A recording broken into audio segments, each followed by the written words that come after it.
Hey guys, this is Matt with HowToWholesaling.com, and today I want to talk about why I don't want you to suck at estimating repairs as a wholesaler. Because as a wholesaler and an investor, my pet peeve and the pet peeve of almost all cash buyers I talk to, they get a lead from a wholesaler and the repair estimations are way off. You can probably relate. If you're doing this, you're killing your reputation as a legitimate wholesaler. Your reputation is everything in this business. This can also apply to when you're co-wholesaling or joint venturing on another wholesaler's deal as well. You don't want to advertise or remarket a property when they're totally off on their repair estimate, because then you get a bad name because you took their word for it. Time to get a bit more thorough and a bit more professional, guys and gals. An accurate repair estimate is critical in making decisions on real estate deals, especially wholesale deals. Of course, smart investors are going to do their own due diligence anyway, but you don't want to waste people's time by claiming a house only needs $5,000 in work when it really needs $15,000 in work.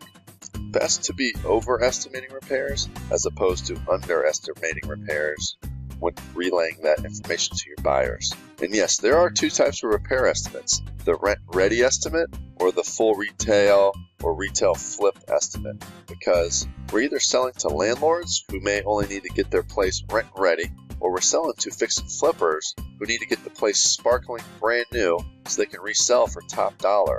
If you know the place is just going to be a rental, for me in my area that's about like a 60K and under type house, then you can probably get away with just knowing the rent ready estimate. So rent ready means it's livable and marketable to renters. It has a functioning kitchen, functioning bathroom, has functioning heating and AC, no roof leaks, the windows open and close, electrical and plumbing work, decent landscaping, clean, and I'll elaborate more on that in a minute. And then the full retail flip estimate, that means brand new everything or close to it, under 10 years old or so. So if a house hasn't been updated in say 20 years, that's let's say 1994, it probably needs new everything. New kitchen, new bathroom, new roof, new AC unit, new flooring, new carpet, tile, hardwood, refinishing, whatever, new paint, new landscaping, maybe moving some walls around. So you need to figure out if it's going to be a retail flip. So sometimes there's an in-between as well, because I know I deal with hedge funds that are buying rentals, but they're actually practically rehabbing the house to full retail flip extremes. So you have to know who you're talking to when you're selling the properties. And you can always advertise it like this: this house needs 10K in repair to get it rent ready, or 20K in repair to fix it up all the way for a fix and flip. So let's quickly cover all the things we need to consider when estimating our repairs. And I'll just go over the exterior first. So of course, one of the main ones is roof. You need to know the age of the roof. You want to check for leaks, check for discoloration, check for a sagging roof. That's usually one of the biggest expenses on a wholesale deal. You check the gutters, make sure they're leaking or functioning, or if they're there or not. You check the siding on the wall, or the paint, does it need a new paint job? The windows, do they work? Are they older windows? If they're older, they probably have bad insulation.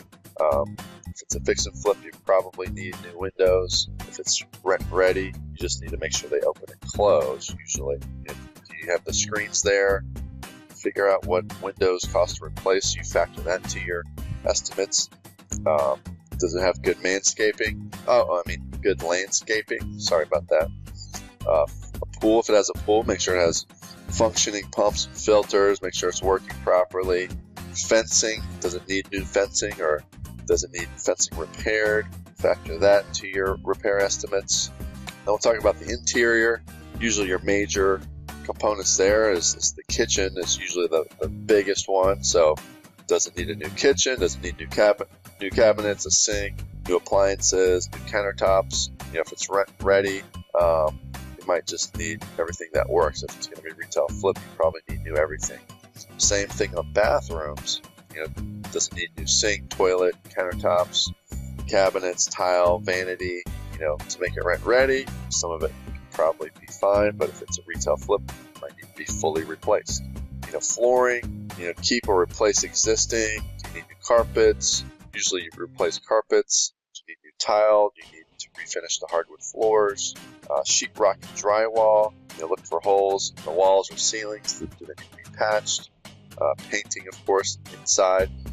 Then there's plumbing. Check the plumbing. Is it old copper? Is it all corroded? Is there any leaks? Check the electrical system. Look at the service panel. See if it's the old kind of service panel, the knob and tube. Those usually need to be replaced to the new circuit breaker, electrical panel. Check out the outlets. Do they need to be replaced? So, be an electrical job needed. Lighting. Sometimes outdated lighting needs to be redone. That kind of factors into the electrical estimate. Do you need a new heating or AC unit? These are usually, if they're over 10 years old, those usually need to be replaced. Especially if it's a fix and flip, you want brand new units. And then just miscellaneous things like trash outs and clean outs. That costs money. If the house is full of junk, it could cost anywhere from $500 to $3,000 to come on over and haul out all the junk. That might be inside the house or just in the yard. Other factors you want to take into consideration. Can you add bedrooms or bathrooms? Can you add square footage easily? Can you convert garage to a bed bathroom? These can add value to a house. Be able to articulate the potential and factor this into your repair estimates and help you sell your properties for a higher price as well. So once you get good at factoring in and knowing all the costs associated with repair and rehab estimates, you're going to be better positioned when you're making your offers on properties with your sellers because you know what the repair estimates are going to be. Plus, you're going to be better at presenting the properties to your investors. They're going to see you as a more trusted wholesaler. So be a pro and get good at this. You'll end up making you more money at the end of the day. And guys, I don't want you to suck at estimating repairs, and I don't want you to suck at wholesaling. So I created a training course to make sure that instead of sucking at wholesaling, dominate at wholesaling. You can find it at www.wholesalingdomination.com. So please check it out. If you don't want to suck at wholesaling, you do want to start dominating. Thanks, and I'll talk to you later.